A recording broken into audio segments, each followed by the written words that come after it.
नमस्कार दोस्तों, तो स्वागत करते हैं आपके अपने चैनल क्रैक ऑफिसर में। आज मैं एक छोटा सा टॉपिक लाया हूँ हिस्ट्री का, मॉडर्न हिस्ट्री पार्ट से अराइवल ऑफ यूरोपियंस।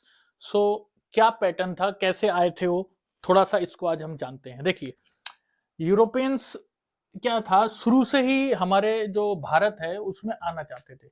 भारत में हमेशा ट्रेडिंग शुरू से ये चलती आई है, ब्रिटिशर्स के आने से पहले से भी, ठीक है ना। चाहे वो चाहे वो मसालों की हो, स्पाइसेस की हो, चाहे चीजों का, वस्तुओं का आदान प्रदान हो, ठीक है। ये शुरू से हमारे भारत के साथ चलता आया है। तो ऐसे ही क्या हुआ, यूरोपियंस भी क्या करते थे, भारत में आना चाहते थे, भारत में आना चाहते थे और व्यापार करना चाहते थे, ठीक है। और क्या करना चाहते थे, व्यापार करना चाहते थे। तो लेकिन उनके सामने एक समस्या थी। समस्या क्या थी, जब भी वो थ्रू लैंड एरिया, मतलब जमीनी एरिया से आते थे, तो कहीं ना कहीं उन्हें टर्की वाले रास्ते से आना पड़ता था। तो वहां पे एक जगह है कस्तुनतुनिया, ठीक है। तो यूरोपियंस को क्या है, अरब लोग का सामना करना पड़ता था, क्योंकि अरब लोग व्यापार करते थे भारत के साथ। तो उन्हें लगता था कहीं ना कहीं ये अगर आ रहे हैं तो व्यापार में कंपटीटर भी बढ़ेगा, और जो हम आज व्यापार कर रहे हैं जिस हिसाब से, सो हमारा कहीं ना कहीं नुकसान होने के चांसेस है। तो अरब लोग ने इनका रास्ता रोका, और 1453 में यूरोपियंस और इसके क्या नाम है आपके, अरब्स के बीच में बहुत ही भयंकर युद्ध भी हुआ। किस लिए, इंडिया में आने के लिए, ट्रेडिंग करने के लिए, ठीक है, युद्ध हुआ। तो यूरोपियन ने सोचा इसका कुछ रास्ता निकाला जाए। ऐसे तो हमें फिर हर बार युद्ध से काफी हानि होगी, चाहे हमारी हो चाहे किसी और की हो, और व्यापार करना है तो इसका कोई और मार्ग भी होगा। तो इस तरीके से क्या रास्ता, वैसे देखा जाए स्पेन और पुर्तगाली शुरू से ही क्या, वो नए मार्ग को हमेशा से खोजना चाहते थे। जैसे कि कोलंबस की बात मैं अगर बताऊं, कोलंबस ने क्या करा था, 1492 में ही अमेरिका को खोज डाला था। लेकिन वो खोजने किसको निकला था, भारत को, ठीक है ना। खोजने निकला था भारत को, लेकिन खोज क्या डाला था, अमेरिका, है ना। वो कहाँ पहुंच गया था, वेस्ट इंडीज वाले पार्ट को वेस्ट समझने लगा था, तो इंडिया समझ के उसने नाम दे दिया वेस्ट इंडीज, और अमेरिका उसी के नाम पे पड़ गया, कोलंबस के। लेकिन बाद में फिर क्या हुआ, वास्को ड गामा का तो नाम सबने सुना है।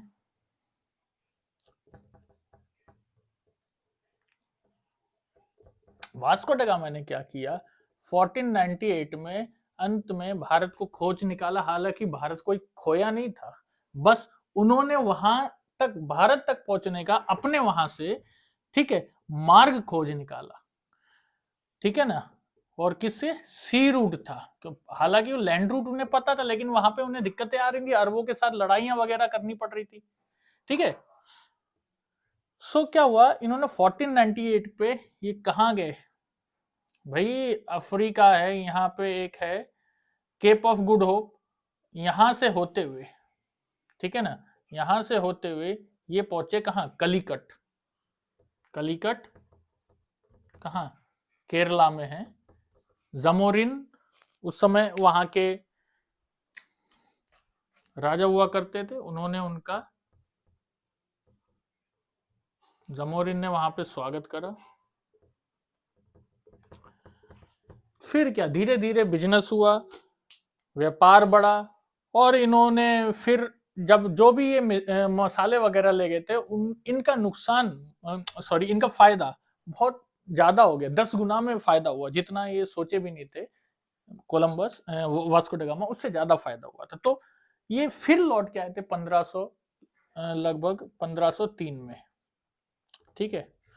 तो इसका एक अलग इतिहास है, इसको हम बाद में लेके चलेंगे। बात अभी मैं करने जा रहा हूं अराइवल ऑफ यूरोपियंस। सो यहाँ पे मैं अभी एक चार्ट सा बनाने जा रहा हूं, जिसमें मैं दिखाऊंगा यूरोपियंस का ऑर्डर क्या था, जो कंपनी स्टेब्लिश करी उन्होंने इंडिया में, और यूरोपियंस के आने का क्रम क्या था, ठीक है। उसको अभी देखते हैं, इसको मिटाते हैं। ठीक गाइस, तो देखते हैं यहाँ पे मैंने लिखा है अब क्या, अराइवल ऑफ कंपनी और एस्टेब्लिशमेंट ऑफ कंपनी। ठीक है, यहाँ पे मैंने एक चार्ट सा बना दिया है, इसको गौर से आप चाहें तो नोट कर सकते हैं या इसका स्नैपशॉट ले सकते हैं। ठीक है, तो देखते हैं मैंने क्या बनाया है। देखिए, पुर्तगाल जो थे वो कब आए थे? 1498 में आए थे। ध्यान रखना, कौन आया था भाई? जिसने डिस्कवर करा था वास्को ड गामा इंडिया को, उन्होंने। ठीक है, तो ये कब आए थे? 1498 में आए थे। जमोरिन ने इनका वेलकम भी किया था, ये हमने पढ़ा था इससे पहले अभी।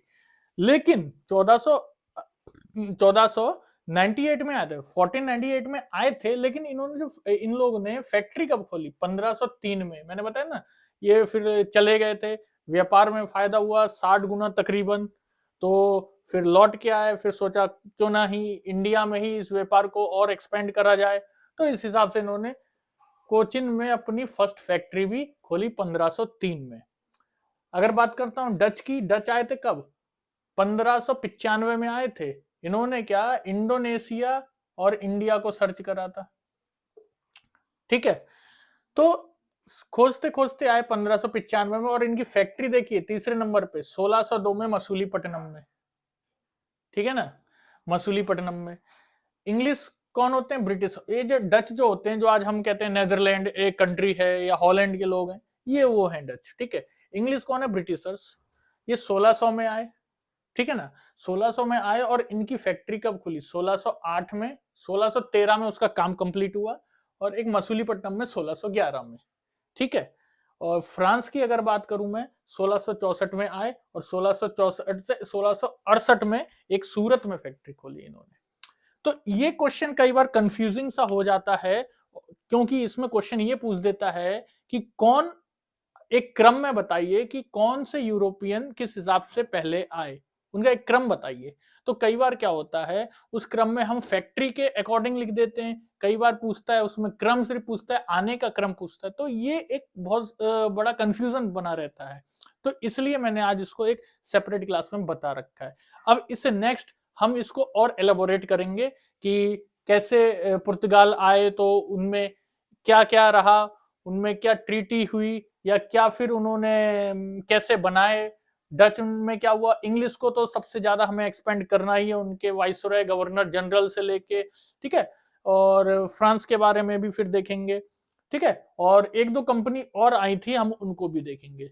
तो आज के लिए इतना ही, फिर नेक्स्ट क्लास में मिलते हैं। बाय बाय और जय हिंद।